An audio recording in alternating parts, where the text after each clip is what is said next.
Buenos días, presidente. Yo quisiera preguntarle sobre el planteamiento que se hacía ayer sobre la desaparición o reforma al outsourcing, a esta figura de contratación, que si bien, bueno, pues ha dado señales en muchas ocasiones de tener en condiciones infrahumanas a los trabajadores, ¿no sería mejor buscar, pues, poner reglas más allá de desaparecer la figura? Porque, bueno, pues aunque se plantea que habría una recuperación por lo menos de 21,000 millones de pesos, esta evasión que se hace, también al mismo tiempo serían 6,000 empresas y estas, bueno, pues en consecuencia, pues también el número de trabajadores. ¿No será una posibilidad mejor buscar su regulación que desaparecer esta figura?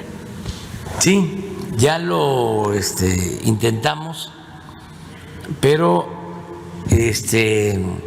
hay quienes no ayudan. Son de esas decisiones en donde pagan justos por pecadores.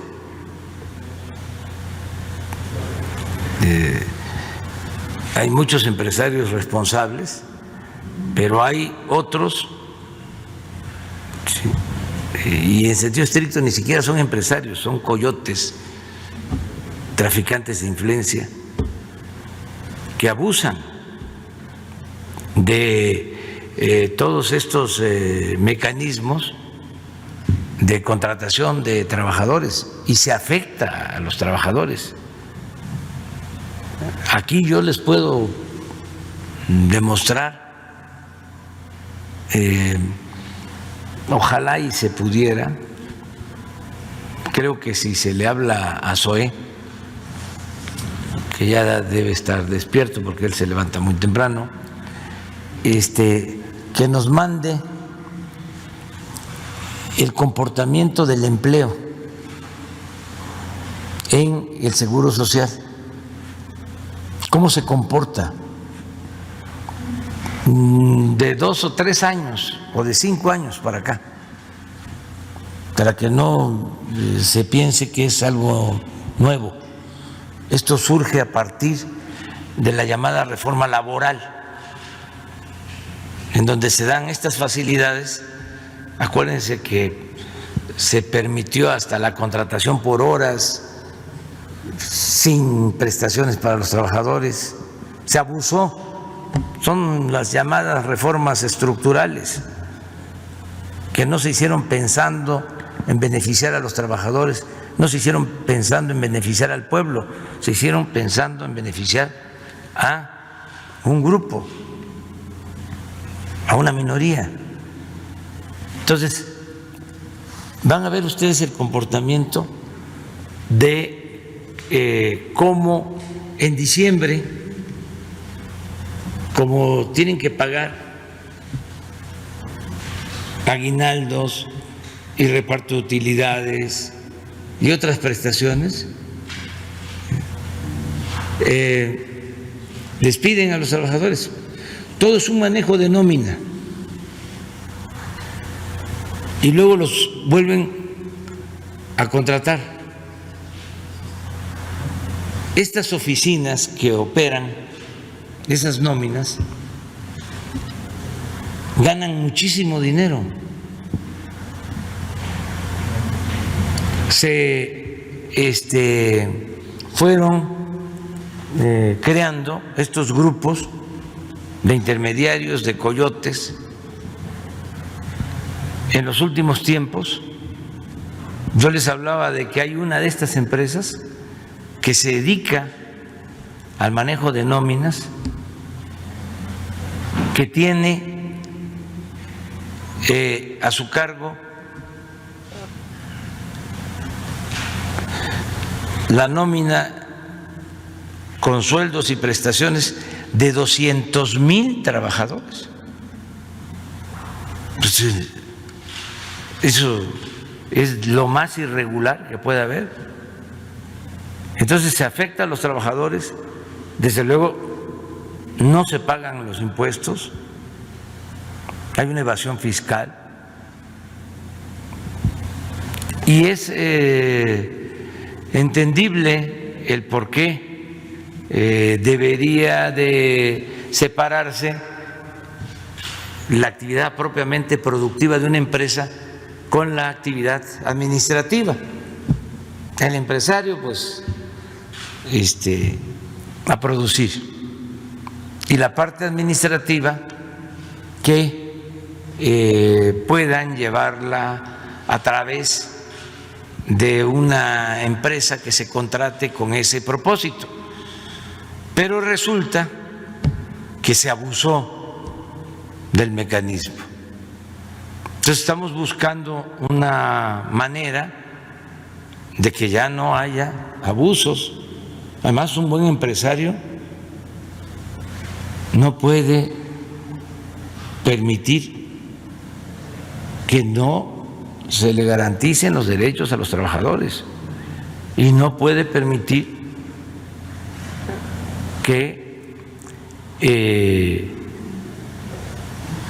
una empresa contratada por él mismo se dedique a evadir impuestos.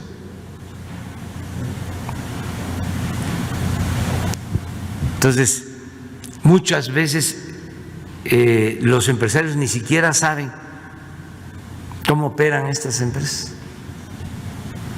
Ahora con la pandemia, de repente dan de baja a miles de trabajadores,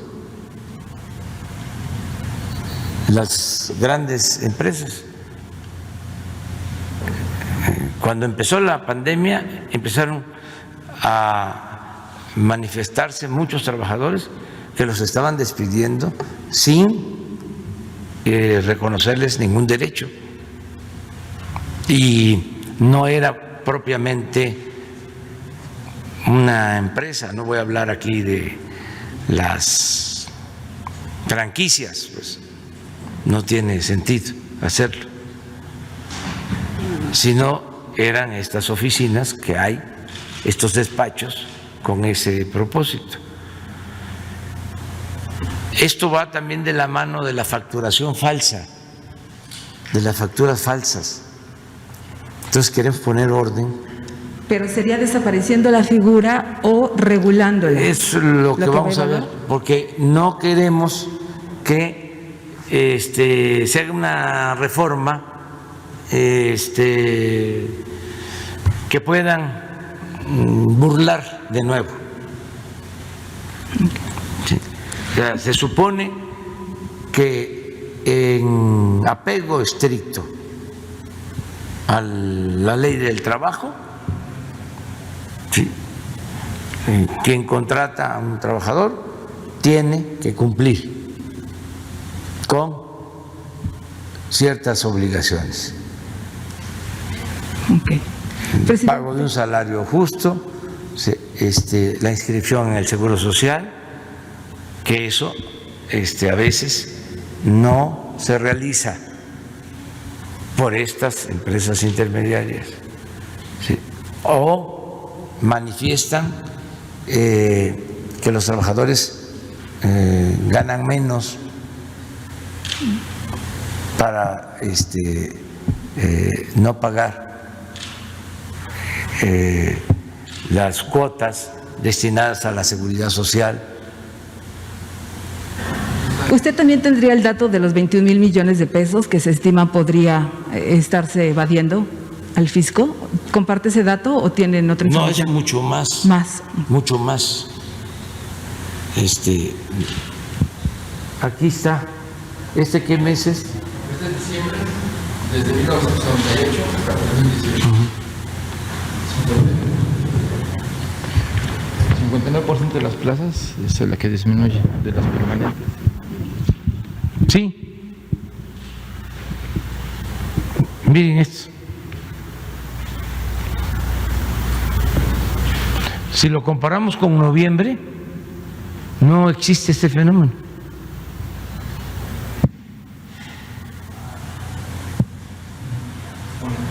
Y el anterior explica la variación de noviembre a diciembre.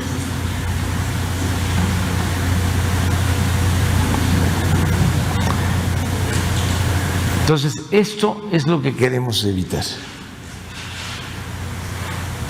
Pero a ver, la otra es más clara, la anterior. Sí. Es en promedio 59% son plazas permanentes, 41% restantes puestos eventuales. Lo que sucede es que en diciembre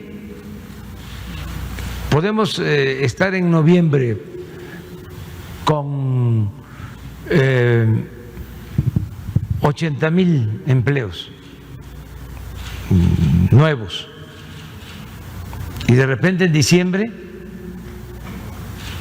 se pierden 200,000 inexplicablemente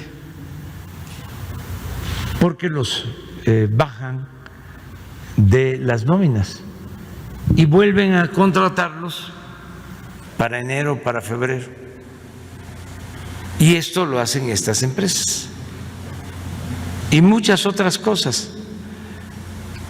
Sería muy bueno, y yo lo voy a proponer, sí,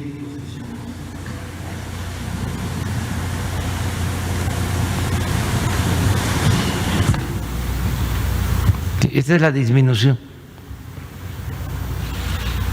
menos 40,000 comercio.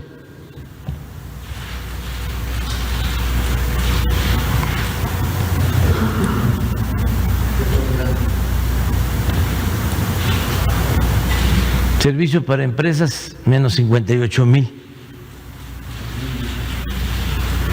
Sí, está en el 18.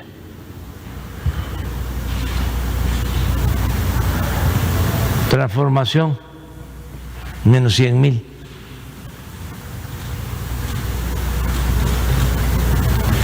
Voy a pedirle a la secretaria del Trabajo, al procurador fiscal,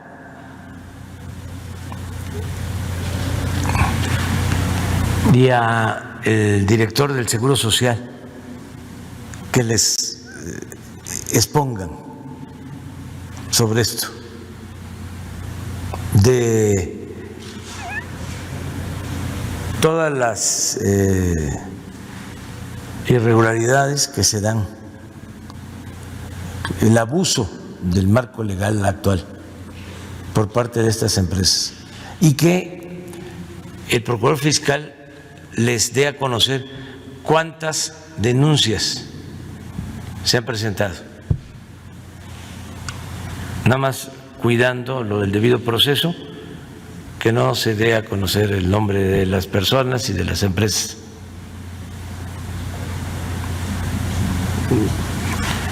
También le voy a pedir que esté la directora del SAT.